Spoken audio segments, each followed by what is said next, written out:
Property taxes comprise a very important revenue source for Colorado municipalities. In the town of Wellington, $1.6 million is generated from property taxes. This is 17% of the total general fund resources that are used for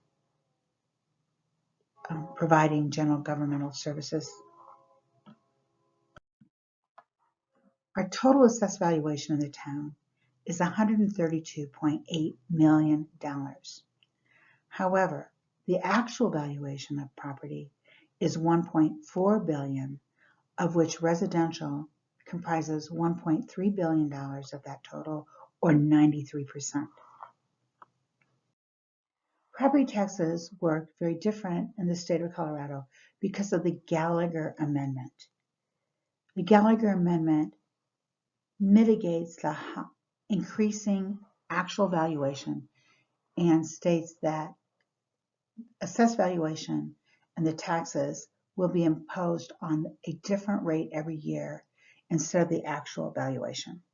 So in our case, in the town of Wellington, you take the actual valuation, which in this case we've estimated to be $300,000, and you multiply that by the Gallagher Amendment rate of 7.15% for 2022.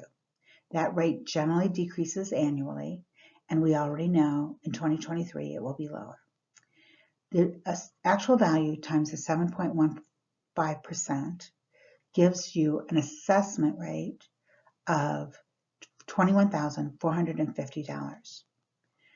One takes the assessed valuation of $21,450, you multiply it by the number of mills. So in our case, in the town's case, it's 13 mills divided by 1,000, and that provides you the property tax owed to the town.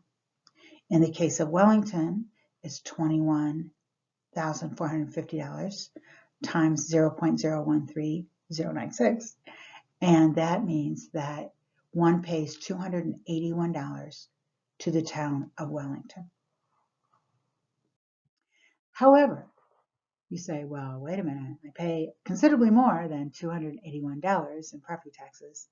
And indeed, you do, because in the town of Wellington, there are seven total property tax jurisdictions that impose property taxes on homes. So the first one is the Poudre R1 school district that has a mill levy of 54 mills, and 50% of your total tax bill, for a total of $1,162, goes to the school district.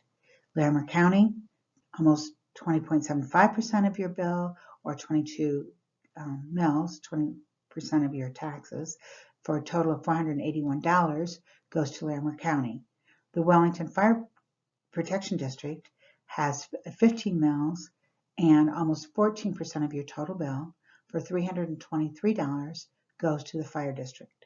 We've talked about the town of Wellington at $281, and then the final three districts are special districts that people have voted for over the years, for a total of nearly $70 goes to, of your property taxes, goes to those three districts, for a total of $2,319 for a total tax bill.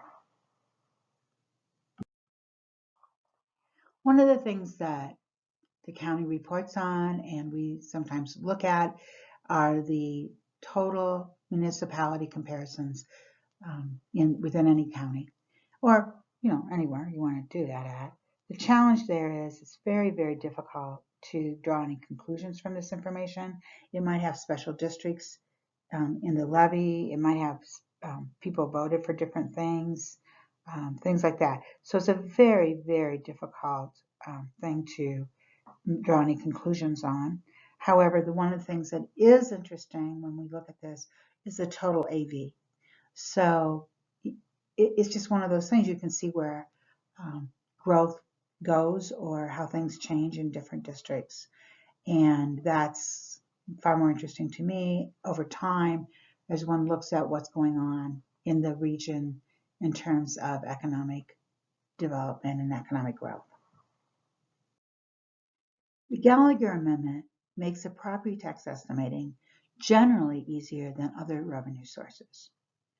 We know that the county reassesses every other year, and at the same time, we will also know the Gallagher Amendment rate, and that is generally supposed to offset each other so that the growth rate in the valuations do not increase significantly.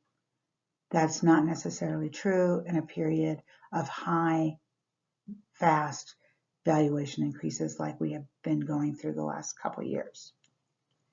The other challenge in estimating property taxes is new construction. While we see the new construction, the county only values new construction once a year. Thus, while someone might move into their home in September, and we would think that that home is now valued at $350, the county puts it on the rolls at something less because they went and valued it at a different time period.